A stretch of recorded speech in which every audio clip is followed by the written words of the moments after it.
Hey guys, and welcome to this tutorial. Today I'm going to show you how you can make fire and water projectiles. So first let's create our project. I will use the first person project, so type in elements or element and let's create this one. The first thing we have to do is just close it and then search for the new project, make a right click on it and show the content folder. Here in the content folder you now have to do exactly what I do so that this will properly work. So open up the content folder, then go into the video description and download the elements folder, like here. Open this up and make sure you have the elements folder and there the water, fire and blueprints folder. So no other subfolders, just this one. And now grab this in. So it needs to be exactly like this, so it needs to be straight into the content, no subfolders here. If you do some subfolders, this will not work. So make sure you have it under content, then the folder is called elements, and here is the actual content. So if you have it exactly like this, it will work. So next up we load our project up again. So now if you did everything correct, you will have here in the materials the right references, so he will be not an empty place. If you have something not correctly done like I did, then he will be an empty place. So yeah, this whole package comes from the content example from Epic Games, so it's totally free and you can use it like you want. And yeah, we will work with this because to do this all alone is a lot of work and will take about 6 hours or more. So let's just work with this content from Epic, which looks very nice. So the first thing we have to do is get our first person HUD and let's correct the crosshair, because I already saw that the crosshair here is not perfectly in the middle. So to easily fix this, we need first to get the offset away here, and let's add a new offset because the crosshair starts at the point on the middle. So if here is the middle, for example, it will go here. So we need to calculate the screen width and height and subtract it from the value. So here it is 8, and on the width it's also 8. So if you have another crosshair here, a bigger one or something, you need to correct this one. So now it's correctly in the middle. I don't know if you can see it, but yeah, I had here something to check it, and now it's perfectly in the middle. So yeah, trust me. So next up we want to open up our character, and in here I want to disconnect this one so he doesn't shoot all the time, and I want to delete the sphere from the gun, and then I need to also delete the world location. So now from the left mouse button down we want to make a branch so we can check if we are shooting with fire or with water. So is fire is fire question mark like this, and then we need to custom events, which will be shoot fire and add custom shoot water. So here we now need a function which is called line trace, which will be a good line trace, so one which will be directly going to the crosshair. So for this one we need a sequencer so we can make more line traces. So the first one will be a line trace by channel from the camera. So bring in the camera here. From the camera we want to get the world location. This is our start point, and the forward vector will be our endpoint. So get the forward vector, let's make it a bit longer, so we have there a range which will be 5000, and we need to add this together here. Whoops, not with a float. Let's add vector to vector like this. This will be the end, and let's draw this for duration. And now from this point on we want to break the result here, and we need to get the location here. So grab the location and we want to normalize it, so we get the impact normal and multiply this one with -1 like this. So now it's normalized, and this one will be our endpoint for another line trace. So whoops, line trace by channel. So this one is the line trace from the camera, and the endpoint from this one will also be the endpoint from a line trace which will go from our weapon, so that the weapon line trace will end at the crosshair. And for this one we get here the if we hit something and we make a branch, so disconnect this and make this to the sequence. If we hit something, then we make this one. If we have hit nothing, we go to this one. So next up we need a start point from our weapon. So grab the first person weapon here, get the skeleton, and here I have already a socket which is a good start point. So if you have none here, just make a right click and add a socket. So but let's grab this a bit out here, somewhere here. This will be the point. So copy the name of this one and get back to the first person character, and here get socket location from the first person gun like this, and the name will be this.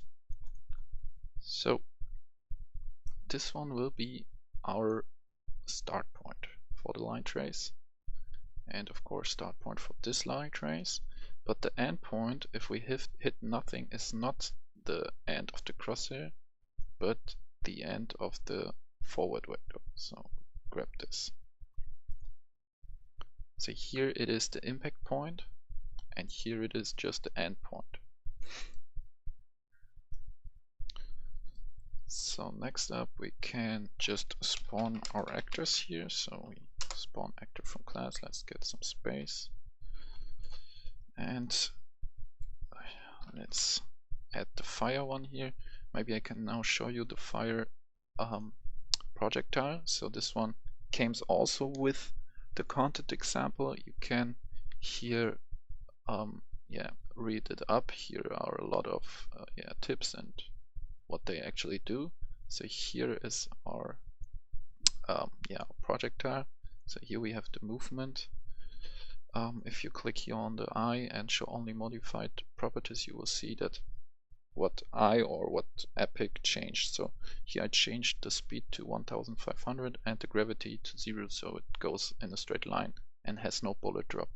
If you want to change this, you can play with these values here and uncheck this, and you can go to velocity.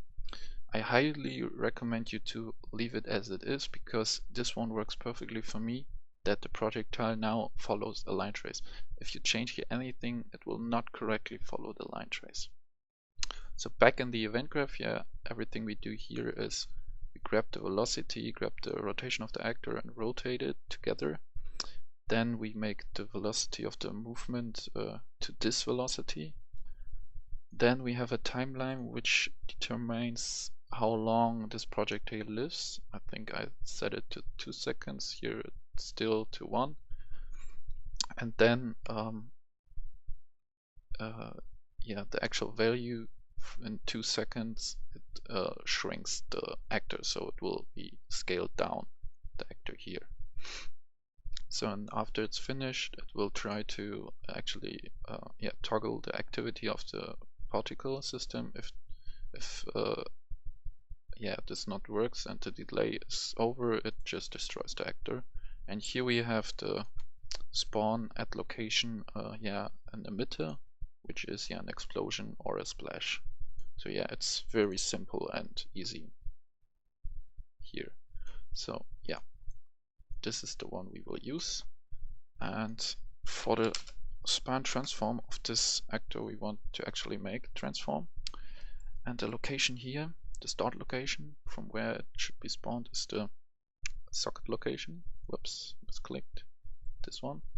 And the rotation now is a bit tricky, so we need to break this one here.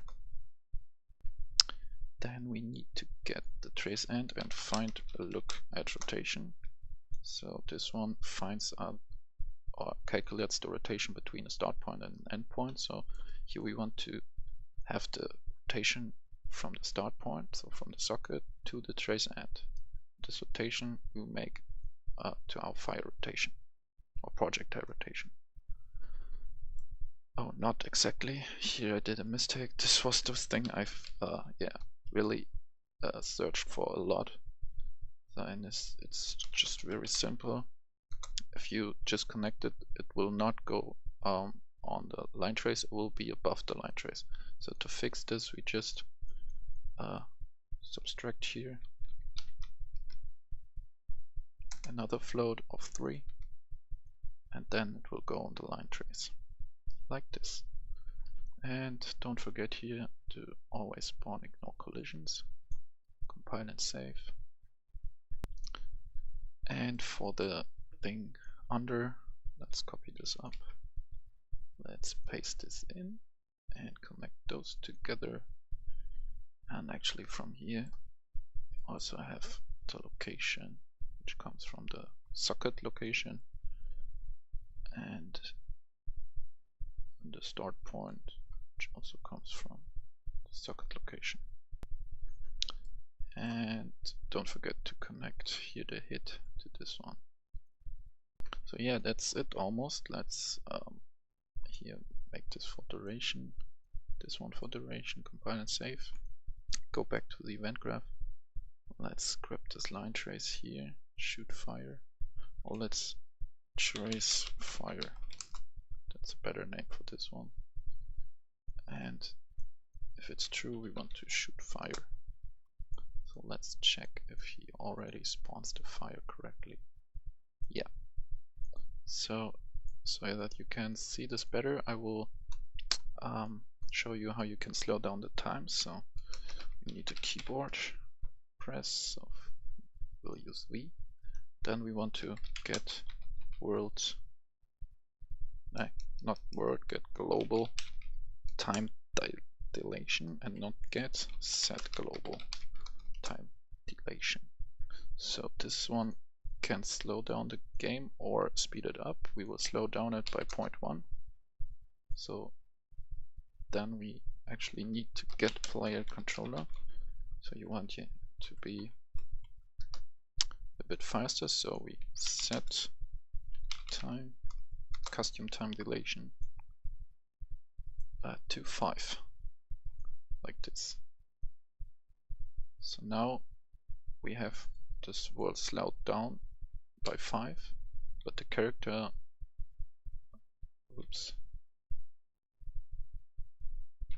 character is also slowed down because I make here a mistake.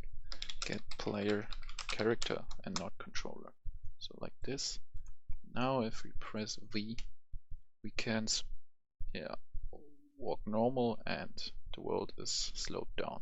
So you can see now that this goes exactly on the line trace, and that we exactly have the line trace at the crosshair position. So even if we go here on the edge, it perfectly hits here the trace. But we're ignoring this because this cube has no collision. So if we go here on the edge, you can see that it will hit there. Yeah, so let's actually make here shoot water, and for the water we just duplicate this one, trace water, and we change this one to water and this one to water, compile and save. Go to the event graph back, and grab this in, connect these. The last thing we have to do is add a keyboard press. So type in keyboard and choose a key. I will use X and make here a flip-flop. From this flip-flop I want to set this fire to false, and if we click another one I will set to true. So compile and save this, and yeah, we finished. So now if we test this and press X, it will change to water. So yeah, and for demonstration I will show you here. I have a bug that if I shoot while I'm recording, I will have here these cuts in the trail. So I'll show you when I now stop the video and resume, you will see that the tail is normal. So wait, I'll show you. So I actually have here not recorded it and it looks normal. So now if I shoot again while I'm recording,